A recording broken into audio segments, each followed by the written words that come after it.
Hi and welcome to another episode of This Week in Indoor Cycling, brought to you by the Titanium Geek channel.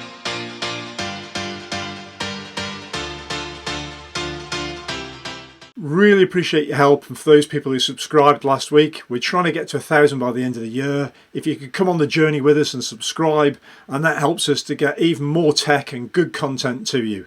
So as you know, at the end of every week we tend to do a technical review, and in the middle of the week we do This Week in Indoor Cycling to give it a roundup of what we've been experiencing on indoor cycling platforms. This week we're covering two platforms, Zwift and RGT again. Last week there's a load of big announcements from Zwift. Those of you who use that platform, the 400,000 or so of you will have seen those, and there have been, well, it launched and then it sort of didn't launch because some things took a while to arrive, and then RGT also did a bit of a revamp around the pricing and some exciting stuff. Got some feedback from the RGT people, and thank you for that. The footage we used last week was mainly from an Apple TV, and it wasn't a 4K Apple TV. So for the majority of people that just have, let's say, of my age group, who just want simplicity, and then that's putting a load of people in boxes, which isn't probably correct. But anyway, so you've got your Apple TV, you plug in, you start up your app on your iPhone, and off you go in your ride, and you're willing to accept some glitches. Now, some people want perfection, and quite rightly so, and have high-powered gaming PCs, etc., and not so high-powered gaming PCs, I understand, that run it really well. So what we've done this week is run, thanks to James from RGT for this advice, and John Blytheway, is run RGT on an iPad Pro. And you'll see the picture quality there, it gives you a good comparison. And also this reflects back on the testing we did in the last video, which was on the Elite Dorito XR. And the Elite Dorito XR, if you recall, on the corners on the Outdoor Zwift, it was the resistance fell off dramatically, even though there should have been slope, as in resistance, when you turn the corners on Outdoor Zwift. Now, of course, Outdoor Zwift is Alpe d'Huez, the famous climb in the Tour de France and other races. Now, what we've got at RGT is a smooth version of the RGT Alpe d'Huez, or Alpe d'RGT, sorry, Alpe d'Huez. Got that bit wrong. So what we've done is I've ridden up there and tested it using that. Once again, thanks to John Blytheway for that, and that should be accurate to the real Alpe d'Huez, and you'll see the results from that. Also, we've been using the Elite Sturzo turning module thingamabobby that you put under your front wheel. As you recall, Elite launched one of these ages ago. We did a video on this a couple of weeks ago, and it was about 30-40 quid, and all it did is you turned your wheel, and that would, which you can do anyway if you take a riser block out your front wheel. However, this has got gubbins in it, which we'll feature in another video that will come this weekend. This has got gubbins in it, which links at the moment currently only to Zwift, and you can turn, and we'll give you some indication of what difference does that really mean from experience of riding it. As I always like to point out to people, I'm just not normal Zwift indoor turbo trainer type person, RGT or whatever. I've been using CompuTrainer since early days. That was the first ever virtual platform, so from the launch of that on Zwift I've logged over 50,000 kilometers, which is nothing to some of you guys, but more than others. So, you know, I'm using it 6-7 days a week using a training platform. I use RGT, and I'm currently testing out Sufferfest as well, and I've used Ruvi and all that sort of stuff. So I've got decent experience of using these things, particularly in the group rides on Zwift, and that was really interesting using the Sturzo. So what I'm going to do now is take you through my findings from the Sturzo. So they're my findings, what I've noticed. Other people might have noticed other stuff, and it's worth looking at a lot of the stuff that's out there, particularly Eric Slange on the Zwift Insider. He did the Zwift race using steering. It was just people using steering. Would have loved to have been on it, but I missed one with family commitments, and I missed the other because I got up too late and I was walking my dog. Anyway, that's my excuse. But lots of other times during 30-degree heat and all that, I've been riding on your behalf, finding out. So the video you see now, these are my findings of using steering in Zwift, particularly in group rides, and some other experiences as well, and we've done some time stuff and give you the results of that. So what you will see here is this is a group ride led by Alex Slange, the Zwift Insider himself, around the Champs-Élysées course, what you can see is when you're on the outside of a group, you have to really turn your steerer, and you can't get across a group, you can't bump through. So you're outside that group, you're trying to bump through and you can't. Now normally when you've not got a steerer and you're letting Zwift do all your drafting for you once you're in a group, you sit there and based on your watch you either move through the group or you move back, and it finds which wheel you should be on, and that's as simple as it is. It doesn't require a lot of thinking. When using the Sturzo for steering, you have to really think. So if the course is turning right and you're on the outside of that course, get two props, glasses, case and iPhone. This is me on my bike, this is the bunch, a bit big, we'll use this instead. And what you're doing is normally you just sit in and move through the blob. Move through the blob that way. So when you're on the outside, you can't literally get through when you're using steering. You have to drop back and work your way through. So sitting on the inside of the bunch is key when you're using a Sturzo. If the bunch is turning to the right, turning to the left quite clearly, sitting on the inside. You'll see the normal Zwift count down from 4 meters, 3 meters, 2 meters. You're okay, you're on the wheel. And that way you know you're steering right and you're in the right position in the bunch. So it's a thing you have to learn. What it means is it is far more immersive, so you're more involved in a group ride than what you might have been in the past. You can't really take your eye off the screen that much, not as you could anyway in group rides, particularly if they're moving at pace. In a smaller group ride, which we tested out, so this is one of these typical Zwift events they put on, you know, around the map or whatever they call them, off the map type event, where everybody goes out the blocks like mad, and it's not a proper race, but they do. More tricky, you've got to work hard to get in the different groups you can work through, but what's really nice, as you can see from the video here, you can weave your way around riders and stuff like that. And what I found out in small groups is rather than just sitting on somebody's wheel and riding through them, do this again, sitting on somebody's wheel and riding through them, prop, you steer around them. So you get up to your watch, go around and steer around them. Another good way of doing it, or go to the inside. Different courses react in different ways. This one go on the screen at the moment. If you're not careful, you can ride straight over runners, a bit like Grand Theft Auto cycle hack. But you can really follow the course around and cut the corners as well, which you'll see later does genuinely save time. What you can see this clip here, because we're riding up the inside on a course, is you can bomb down the inside and you can really cut through and cut the corner. If you've ridden Champs-Élysées, you'll know that the sprint comes up straight after this, so you could really jump ahead of the group, and in a race that could provide a significant advantage if you get on the power. If you're not on the power, you're not on the draft, you could be in a significant disadvantage. You could look good momentarily, and that might be why I cut a certain clip out of this. Also, you'll see going down for the sprint here, and I thought I'd do this as a shout out to Eric because he's a bloody good sprinter and I'm not. This just shows a wind up to a sprint, and it shows Eric flying through, which is just a big kudos. So good stuff. So amongst all the big news that went on with Zwift with their update, there were a number of things. There was the fence. So on that ride that I featured just with Eric, there was the fence, and that's in group rides, and we're going to do another one of these soon, which is about group ride etiquette and how to get the most out of group rides and really enjoy them.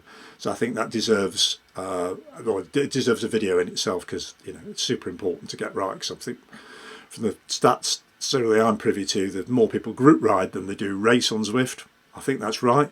Arguably there's some people who race in group rides, but that's the wrong place. So it's a good thing to cover, because I think generally if the big thing about Zwift is that social aspect in group rides and meeting up with people on a regular basis like you would in real life, but even more people from around the world, which I think for lots of people have discovered in lockdown, it's a really positive experience, particularly if you do it in lovely scenery that's on a lot of the better courses that I would call them, like Watopia and the French courses in Zwift and maybe even Innsbruck. So anyway, so that's the Zwift stuff that's been going on. That fence was to prevent people from rushing too far ahead of the main group. The whole idea is you stay with the group rider, all that sort of stuff.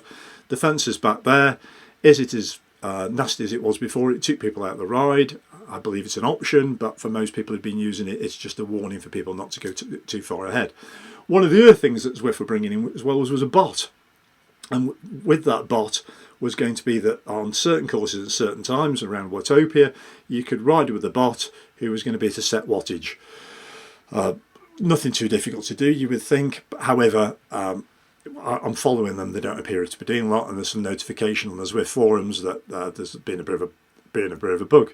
Now, what I'm going to take you through now is with RGT, with their latest update, is exactly what RGT have done to really make the world of bots and group riding more accessible to all of us in a different way. And I do really like it. I've been trying it out a lot just recently, and I think it's absolutely fantastic. So RGT throughout the pandemic were absolutely free, where Zwift's motto, as we know, is ride on, theirs is ride free. So RGT have now got two pricing strategies that they launched last week. So what they've got now is they've got free with limited courses and not as much functionality, but it's still very, very good. You can still get a hell of a lot out of a platform for free, because that's what they, their three core principles. You would have seen in a previous interview with James Vickers, that's what they do. On the other side, they're now charging £6.99 UK, different prices for different areas around the world, which is great value for the fully open premium subscription service.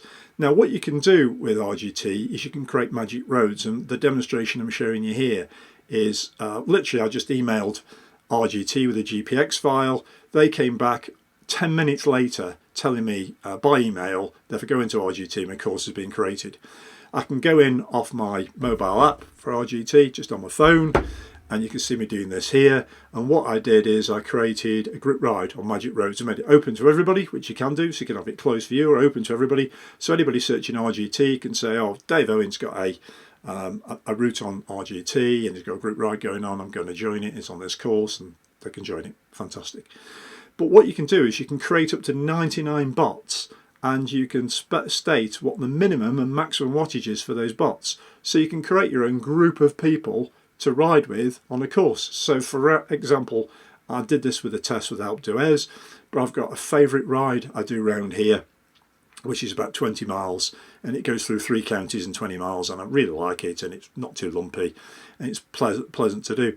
Doing it in Magic Roads was fantastic. So it's horrible weather, like it's turned to the last few days. I can jump on RGT, still do my quick hour loop, and then do it a few times if I want to, and do it with a group of bots. They're not very chatty, but that's not a bad thing. It's really great. I've got to say, I'm really, really impressed with it. You'll see the graphics from this. It's fantastic. What you'll also see here, as well as out the Zwift, as I mentioned earlier, we had that thing with the Elite Dorito where the watts, I think, came off too much, or not the watts, the resistance came off too much, and I was spinning out on some of the bends. With RGT on Alpe d'Huez, what I've spotted from the file that John Blytheway sent to me, I noticed that the Dorito XR behaved beautifully, as I would expect it to do on the turns on Alpe d'Huez Zwift, and you can see the graphics on the iPad are incredible. RGT use a 8 gig RAM gaming computer, use Apple TV 4K if you want the really great graphics. The 1080p one, we've got about 5 Apple TVs here, but the 1080p one just happens to be on my setup at the moment. It seems to work well, but not the same graphics as you get on the iPad Pro. We use an iPad Pro, which was great, and just plug it into a big screen. Worked really, really well.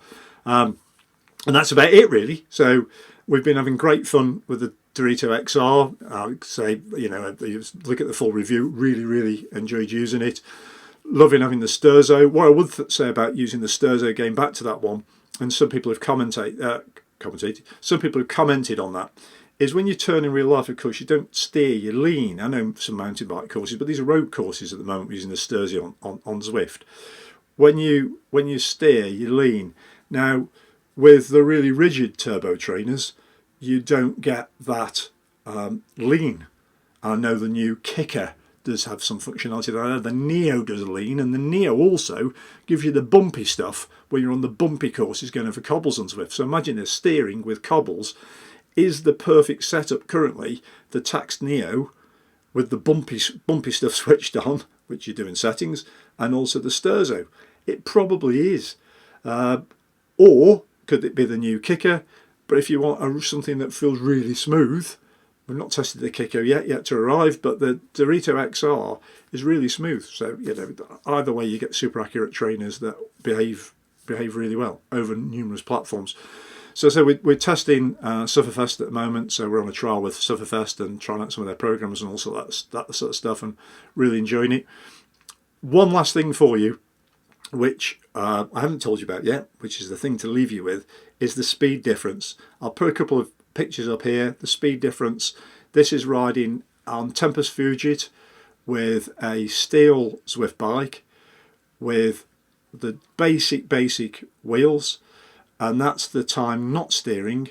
And what you can also see now is the time with steering. I didn't steer brilliantly. We kept a constant 300 watts with nobody else on the course. So this was an empty course, so no drafting, constant 300 watts, verified segment, with steering, without steering, and steering is definitely faster. And what you can also see with this other video is we also went down the Alpe d'Huez. We went down using steering and we went down without using steering. Nobody else on the course. As you can see with this one, the steering is roughly 30 seconds faster. So it was nearly 30 seconds faster, interestingly enough, on Tempest Fugit steering. Down the Alpe d'Huez, similar sort of time faster with steering. So steering definitely does make you faster. Now some people have asked, how do you do the steering? And how you do the steering is, imagine you're doing Gran Turismo or a Formula 1 racing game, or you're a qualified advanced driver or something like that, or a racing driver, I don't know, or you're just really good at riding a bike. You know about cutting corners, carving the corners, and that's literally what you have to do on Zwift. Try and find the shortest route around the course. If you look top right for you on the screen on Zwift, you can see the course ahead. If you know the course really well, you'll know where to go, and you can follow that course around. So in a group ride, draft is more important, arguably. In individual time trials particularly, I can see this being a significant advantage. So just imagine one lap of Tempest Fugit is roughly 20 seconds to 30 seconds faster. If you have multiple laps, you could be up a minute with no extra wattage with the same bike and kit as everybody else. And I think that is just, phenomenal, and it makes it more enjoyable. So that's it for this week. So great stuff happening on RGT. If you haven't tried it, get on there, particularly those of you who've got clubs elsewhere and indoor platforms, because RGT have got lots of great stuff for you. And on Zwift, there's loads of stuff happening, and that release, everything didn't happen straight away, but it's all happening very slowly, and it's great to see the fence back for group rides, and it's great to see steering really taking off as a really important part of indoor riding. So thanks everybody, ride free and ride on.